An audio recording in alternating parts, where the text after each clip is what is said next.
Bismillahirrahmanirrahim. Assalamualaikum ආයිබෝවන් වණක්කම්. මම එකක් කියන්න කැමති මුලින්ම මම කියන්න පටන් ගන්න. ඉතින් අපේ අධිකරු ජනාධිපතිතුමා ජනාධිපති වෙනුවෙන් මුදල් අමාත්‍යවරයා වෙනුවෙන් ආරක්ෂක අමාත්‍යවරයා වෙනුවෙන් පාර්ලිමේන්තුවට එන්න පුළුවන්. මේ විපක්ෂයේ දඟලනවා ඉතින් ජනාධිපතිතුමා පාර්ලිමේන්තුවට එන එකට. මම හිතන්නේ එයාලා බයයිද කියලා දන්නේ නැහැ. බය වෙලා ඇති. හැබැයි මාස 3න් ආණ්ඩුව පෙරලෙනවා කියලා කිව්වා. මාස 6න් ආණ්ඩුව පෙරලෙනවා කියලා කිව්වා. අවුරුද්දින් පෙරලෙනවා කියලා කිව්වා. තවත් කීකේ ඉන්නවා. ඉතින් විපක්ෂ ඔක්කොම පාර තමයි පෙරලෙලා වෙන්නේ.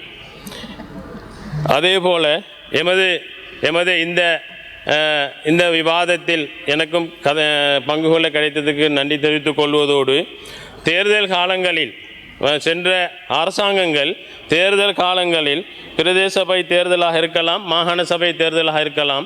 2018க்கு பிறகு நடந்த தேர்தல் பிரதேச சபை தேர்தலிலே அதாவது தேர்தல் நடத்த முடியாமல் நேரடியாக ஜனாதிபதி தேர்தலுக்கு போனார்கள். ஜனாதிபதி தேர்தலிலே எந்த அளவுக்கு என்றால் முன்னால் இருந்த அந்த அதாவது நல்லாட்சி என்பது மக்களுக்கு நல்லாட்சியாக இருக்கவில்லை. அவங்கள் கொண்டு வந்த அந்த தேர்தல் முறைமையில் பிரதேச தேர்தலை நடத்தினார்கள். அதை நடத்த முடியாமல் அதாவது அவங்கள அந்த தேர்தல் முறையில் நடத்தினால் தோல்வி அடைவோம் என்று நினைத்து தேசிய மக்கள் சக்தி வெற்றி பெறும் என நினைத்து அந்த தேர்தலை நடத்த முடியாமல் நடத்த விடாமல் தேர்தலும் இல்லை சல்லியும் இல்லை என்று தேர்தலை நடத்தவில்லை.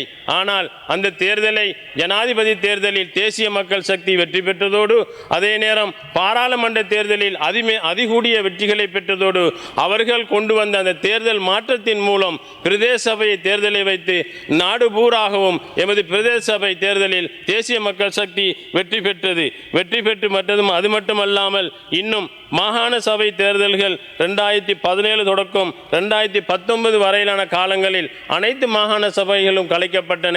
இருந்தாலும் மாகாண சபையில் தேர்தல்களை நடத்துவதற்கான அந்த நல்லாட்சி மக்களுக்காக அது நல்லாட்சியாக அமையவில்லை. அந்த காலங்களில் அவர்களுக்கு அன்று இருந்த அரசாங்கங்களுக்கு ஏற்றபடி அவர்கள் வெல்வதற்கான தேர்தல் முறைமையை கொண்டு வந்து பாராளுமன்றத்தில் விட்டார்கள். அது கூட அவர்களுக்கு தோல்வியை அடைந்தது. மாகாண சபை தேர்தல்கள் நடத்த முடியாமல் போனது. ஆனால் இன்று வந்து நின்று கொண்டு மாகாண சபை தேர்தல்களை நடத்துங்கள், மாகாண சபை தேர்தல் நடத்தாமல் நீங்கள் பொய் சொல்லி என்று சொல்லிக் கொண்டிருக்கிறார்கள். அன்று தேர்தல் நடத்தவும் பணம் இல்லை, தேர்தலும் இல்லை என்று சொன்ன அரசாங்கத்துக்கு நாங்கள் இன்று சொல்கிறோம், எங்கள் தேசிய மக்கள் சக்தி அரசாங்கம் தேர்தலை நடத்துவதற்கு பணம் ஒதுக்கீடு செய்யப்பட்டுள்ளது. வரவு செலவு திட்டத்தில் நாங்கள் மாகாண சபை தேர்தலை நடத்துவதற்காக தயாராக இருக்கிறோம். அதே நேரம் மாகாண சபை தேர்தலை நடத்துவதன் மூலம் நாடு பூராகவும் தேசிய மக்கள் சக்தி அமோக வெற்றியை பெறும் என்பதை நான் இங்கு உறுதியாக கூறிக்கொள்ள விரும்புகிறேன். அது மட்டுமல்லாமல் எமது இன்று இருக்கின்ற அதிமேதக ஜனாதிபதி அவர்கள் தோட்ட தொழிலாளர்கள் சம்பந்தமாக 2023 8ஆம் மாதம் 10ஆம் தேதி அவர்கள் யார் என்பதை இந்த பாராளுமன்றத்தில் விவாதத்தில் கூறினார்கள். அந்த நேரம் அந்த தோட்ட தொழிலாளர்களுக்கு சம்பள உயர்வு கொடுப்பதற்கான எல்லா பேச்சுவார்த்தைகளும் நடந்திருந்தன. ஆனால் சம்பள உயர்வு அவர்கள் கொடுக்கவில்லை. இன்று எமது தேசிய மக்கள் சக்தி அரசாங்கம் அவர்களுக்கான சம்பள உயர்வை கூட்டி கொண்டிருக்கின்ற நேரத்தில் அந்த பகுதியை சேர்ந்த பாராளுமன்ற உறுப்பினர்கள் அதாவது வரவு செலவு திட்டத்துக்கு ஆதரவாக வாக்களித்திருக்கிறார்கள். இல்லை என்றால் அங்கு போக முடியுமா என்று தெரியவில்லை. ගරු සභාපතිතුමා 91 ඌවල තියෙනවා කිසිම මන්ත්‍රීවරයෙකු වෙනත් මන්ත්‍රීවරයෙකුට ආයුතු ආරෝපිත චෝදනාවක් කිරීම හෝ වෙනත් මන්ත්‍රීවරයෙකුගේ පෞද්ගලික කටයුතු සම්බන්ධයෙන් සඳහන් කිරීම හෝ කරනු නොලැබිය යුතුයි. දැන් මෙතුමා මගේ තාත්තගේ වීඩියෝ එකක් තියෙනවා කිව්වා. අනේ ඔබතුමා වීඩියෝ එක දාන්න. හැබැයි ඔබතුමාලට වගේ හොරකම් කරලා උසාවි වල ඔය නඩු නම් අපිට නැහැ. මටත් නැහැ තාත්තටත් නැහැ. ඔය කරපු අයට තමයි නඩු තියෙන්නේ. ඔබතුමා කතා කරන්නේ.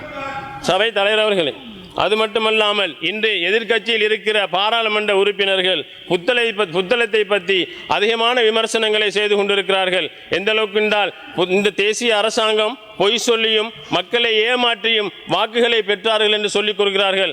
ஆனால் இவர்கள்தான் சென்ற அரசாங்கங்களில் இருந்து புத்தள மக்களின் வாக்குகளை பெறுவதற்காக பொய் சொல்லியும் ஏமாற்றியும் வாக்குகளை பெற்றார்கள். அதற்கான உதாரணமாக புத்தளத்தில் இருக்கின்ற வைத்தியசாலையை குறிப்பிடலாம். வைத்தியசாலையை நாங்கள் தரம் உயர்த்தி தருவதாக பொய் சொல்லி ஏமாற்றி வாக்குகளை பெற்று இன்று அதை செய்து கொடுக்கவில்லை. ஆனால் எமது தேசிய மக்கள் சக்தி இன்று அதை செய்திருக்கின்றது. எந்த அளவுக்கு என்று சொன்னால் ஜனாதிபதி தேர்தலிலும் பாராளுமன்ற தேர்தலில் அதிமேத ஜனாதிபதி அவர்கள் இந்த வைத்தியசாலையை தயார் முயற்சி தருவதாக கூறியிருந்தார்கள். ஆனால் வரவு செலவு திட்டத்தில் அந்த தரம் வராவிட்டாலும் நான் தனிப்பட்ட முறையில் ஜனாதிபதி அவர்களை சந்தித்து எமது வைத்தியசாலையை தயார் முயற்சி தருவதாக கூறியிருக்கிறீர்கள். அதனை செய்தருமாறு வேண்டுகோள் விடுத்த போது உடனடியாக சுகாதார அமைச்சுக்கு அதனை தெரிவித்து புத்தளம் வைத்தியசாலையை தரம் உயர்த்தி கொடுப்பதற்கான எல்லா நடவடிக்கைகளையும் எடுக்குமாறு எமது அதிமேத ஜனாதிபதி அவர்கள் கூறினார்கள். அதற்காக நான் எனது சார்பாகவும் புத்தளத்தில் இருக்கின்ற அனைத்து இன மக்கள் சார்பாகவும் ஜனாதிபதிக்கு நன்றி கூறிக்கொள்வதோடு அதே நேரம் எமது சுகாதார அமைச்சர் நேற்று குறிப்பிட்டிருந்த அந்த விடயத்தில் அவர்களுக்காகவும் நான் எமது ஜனது சார்பாகவும் புத்தளத்தில் இருக்கின்ற அனைத்து இன மக்கள் சார்பாகவும் நான் அவர்களுக்கு நன்றியை கூறிக்கொள்ள விரும்புகின்றேன். உறுப்பினர்களே, உங்களுக்கு இன்னும் 2 நிமிடங்கள் இருக்கின்றன. நன்றி. புத்தளத்து மக்கள் எமது ஜனாதிபதியின் உள்ளத்தில் இருக்கிறார்கள். அதனால் தான் எமது ஜனாதிபதி அவர்கள் இந்த வைத்தியசாலை தரம் உயர்த்துவதற்கான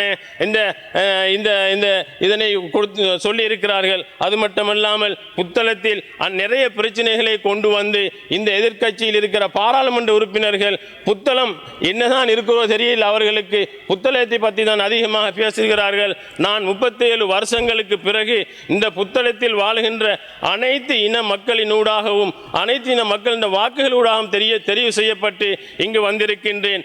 ஆனால் இவர்கள் பேசி அநியாயமாக புத்தளத்தில் ஒரு இனவாதத்தை உருவாக்குவதற்கான ஏற்பாடுகளை செய்திருக்கின்றார்கள்.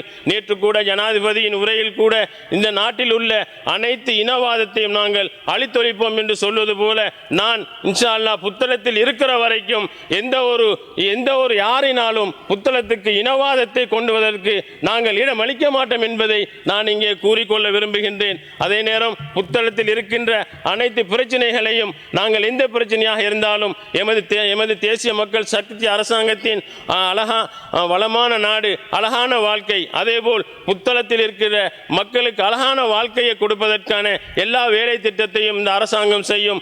என்ன பிரச்சனை இருந்தாலும் நாங்கள் அரசாங்கத்தோடும் ஜனாதிபதியோடும் இன்னொரு அமைச்சர்களோடும் பேசி அவைகளுக்கான நல்ல ஒரு தீர்மானத்தை புத்தள மக்களுக்கு கொண்டு வருவோம் என்பதை கூறிக்கொள்வதோடு வேற என்ன இந்த மாதிரியான இனவாதத்தை கூட்டக்கூடிய தமிழர்களாக இருக்கலாம், முஸ்லிம்களாக இருக்கலாம், சிங்களவர்களாக இருக்கலாம், இன்னொரு அனைத்து மக்களும் ஒன்றாக சேர்ந்து வாழ இடம்தான் புத்தளம். அதனால் புத்தளத்துக்கு யாரும் இவ்வாறான இனவாதங்களை கொண்டுவதற்கு ஒரு நாளும் நான் இடவளிக்க மாட்டேன். எனக்கு ஒரு 30 நிமிடங்கள் நேரம் முடிவடைகின்றது. கௌரவ உறுப்பினர் அவர்களே, இன்னொரு 30 நிமிடங்கள். பொது நிர்வாக சுற்றறிக்கை 6/2006 4 மூலம் அச்சேவைக்கு பாரிய அநீதி இழைக்கப்பட்டுள்ளதை எம்மால் அறிய முடிகிறது. சுற்றறிக்கை 6/2006 4 சுற்றறிக்கைக்கு முன்னர் அதன் விசேட தரம் TB 551 சம்பள திட்டத்தில் இருந்து அது அப்போது ஆல் ஐலண்ட் சர்வீஸ் ஆரம்ப சம்பளத்தை விடவும் அதிகமாக இருந்தது. அவ்வாறே அதன் தரம் 1 TB 382 சம்பள திட்டத்தில் இருந்து இது நிர்வாக உத்தியோகத்தர் சம்பள திட்டத்தில் இருந்தது. எனினும் சுற்றறிக்கை 6/2006 4 சுற்றறிக்கை மூலம் இது 6 சம்பள திட்டத்தில் வைத்து அச்சேவைக்கு பாரிய அநீதி இழைக்கப்பட்டுள்ளமை அறிய முடிகிறது. எனவே கௌரவ அமைச்சர் அவர்களே, அவர்களது விசேட தரத்தை சேர்ந்தவர்கள் தற்போது ஓய்வு பெறும் போது ஓய்வூதியத்தை செய்ய முடியாத நிலைக்கு அந்த சேவை தள்ளப்பட்டுள்ளது. எனவே அச்சேவைக்கு சுற்றறிக்கை 6/2006 4 முன்பிருந்த நிலையை பெற்றுக் கொடுக்க நடவடிக்கை எடுக்க வேண்டுமென கேட்டுக்கொள்கிறேன். நன்றி.